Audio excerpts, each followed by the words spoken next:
mga idol, kumusta? Pag-usapan natin ang Pilipinas mga idol. At ayun na mga idol, nangyari na kahapon. Nandun sa Netherlands si Attorney Jamie Bondoc. At siyempre nandun rin naman nung nakaraan pa si Senator Robin Padilla. At so, naano lang ako mga idol, habang nanonood ako ng live kay Alvin Tourism kagabi, napapaluha lang ako kasi kahit lalaki ako, kasi yung mga tao na nandoon, yung mga Pilipino, yung mga kababayan natin na nandoon, sa kabila ng lahat na nangyayari sa dating presidente ng Pilipinas, masaya sila, masaya sila na yung mga kababayan natin na nagkita-kita sila doon. Masaya sila na nakita nila si Senador Robin Padilla doon. Masaya sila nakita nila si Attorney Jamie Bondoc doon. So maraming nagsalita doon sa stage kagapon. Kahit na maulan ba yun o nyibi ba yung bumabagsak, pero ang daming tuloy-tuloy yung mga Pilipino, tuloy-tuloy yung mga tao na nanonood. Alam mo yung yung parang yung pakiramdam ninyo, parang magkakapatid lang kayo lahat na nandoon kahit na kahapon lang kayo nagkita. Nakalain mo yun, yung spirit ng pagkakaisa at makabayan nandoon. Kaya napapaluha ako eh. Sabi ko grabe, iba yung dating. Pag nakikita mo yung sa video, yung mga tao tatanungan saan ka galing, ganito ganyan, iba't ibang lugar, iba't ibang bansa yung mga tao na doon, bumiyahe lang para sa ganung okasyon, bumiyahe sila na napakalayo, nagbus pa para lang sa may pakita yung suporta sa dating presidente ng Pilipinas, ang pinakamagaling na presidente ng Pinas, walang iba kundi si Rodrigo Roa Duterte. Aminin man natin o sa hindi, ayun yung katotohanan.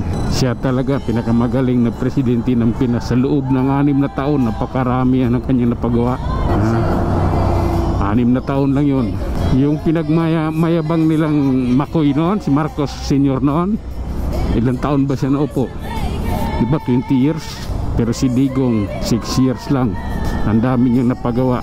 Bago siya bumaba, ang daming naumpisahang project. Ang ginawa ni Marcos ngayon at ni Romualdez, lahat ng project noon tinanggalan ng pundo ngayon.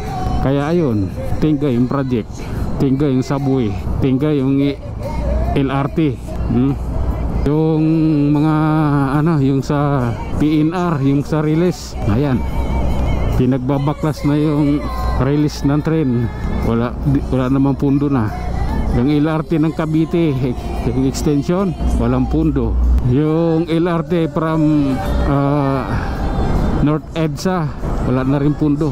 So napakaraming project na iniwan si Duterte noon na binalahura ni Marcos ngayon.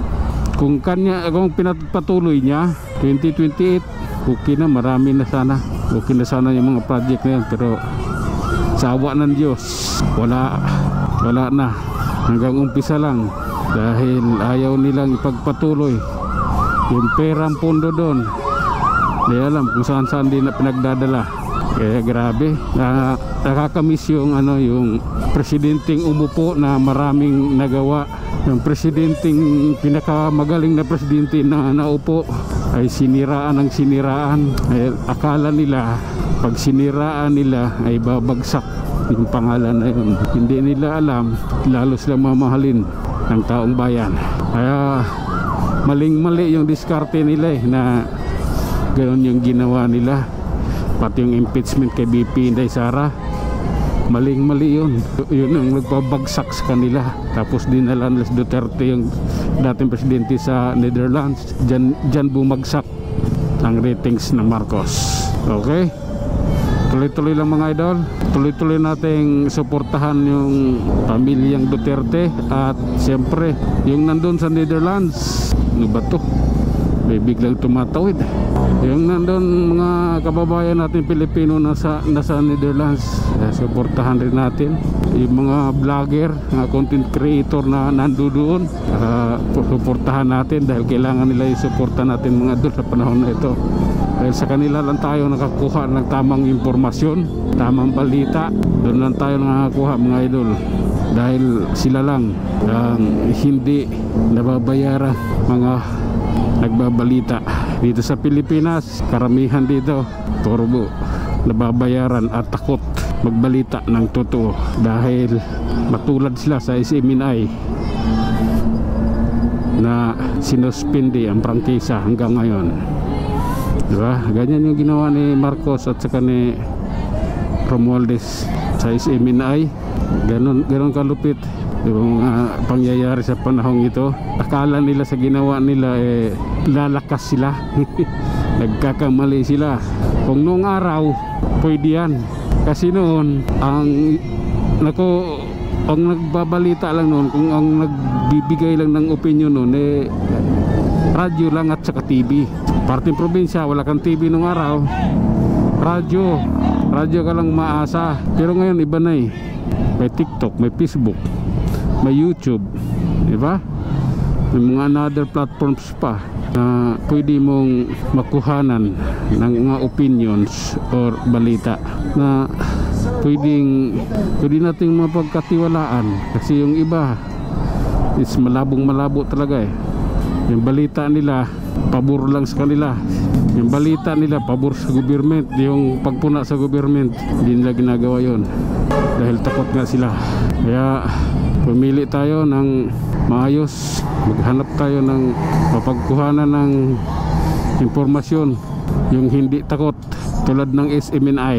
Yan, ito na mo YouTube channel at saka Facebook page ng SMNI. Pag lumaki na nawawala, pinapaboran nila dahil kabalita ng totoo. Ilang YouTube channel na ng SMNI ang nawala, diba? Marami na, talagang magulat ka na lang. Magwa 100,000 na yun. Pag open mo ng YouTube, wala na. Umpisa na naman 1,000, wala pang 1,000 yung YouTube channel.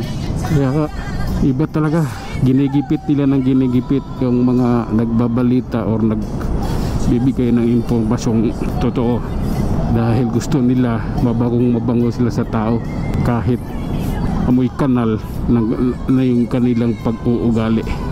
Alright mga idol, hanggang dito na lamang, hanggang sa muli. Maraming salamat.